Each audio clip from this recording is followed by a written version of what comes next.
Hey guys, I'm doing a soundproofing. I got two bedrooms. I'm trying to soundproof as much as possible. In between the two bedrooms, I'm using Safe and Sound. It is 3 inches wide, and so Safe and Sound rock wool.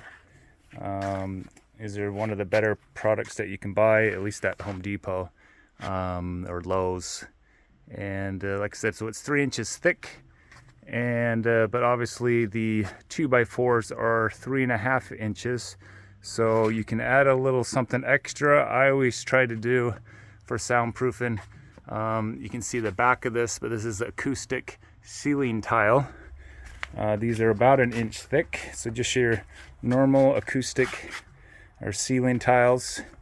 And you can see this is an Armstrong brand.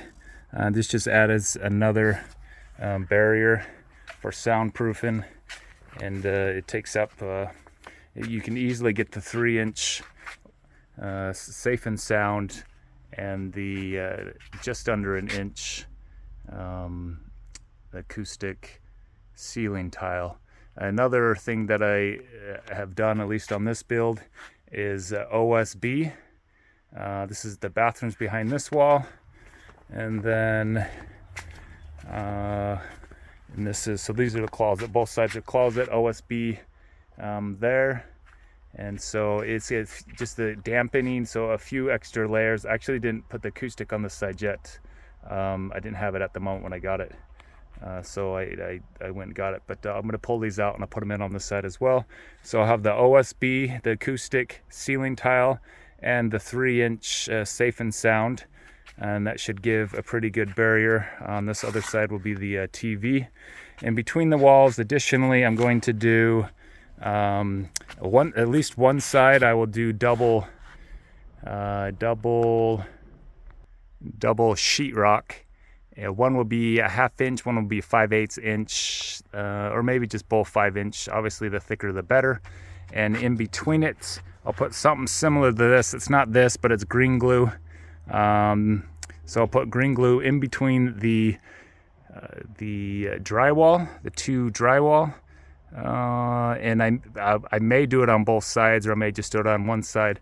And then on this wall, I'm actually planning on putting up another layer of acoustic board on this side. So one side will probably double drywall, and then this side will be drywall and then acoustic board. The acoustic, like the slats, I'll show that on a later video. And then quiet sill acoustic sealant. This goes so that outlet there on the back side, I have covered it in this acoustic seal, and I've done this all over. For example, on the window, instead of caulking, I just use this, and I've done that all over the two bedrooms. And then I'll also do it on the base, on the floor, the cement, and the bottom plate there. And this should give some very good soundproofing. Obviously the doors are probably actually going to be the weakest point, so I'm going to look for solid wood doors. And then the bottom, just get them as close to the bottom as possible, or cut the door as close to the bottom as possible, which is fine because you can always pull the door off and cut as you need if you have any kind of added floor in the future, or expansion of floors or expansion of the walls. You can always just recut them down with solid doors.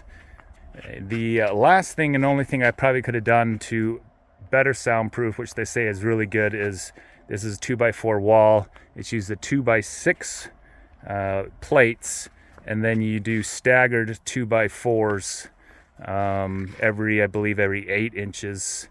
And then that is supposed to be really good as well, but I did not do that on this. But that was probably the only thing I can add to this soundproofing.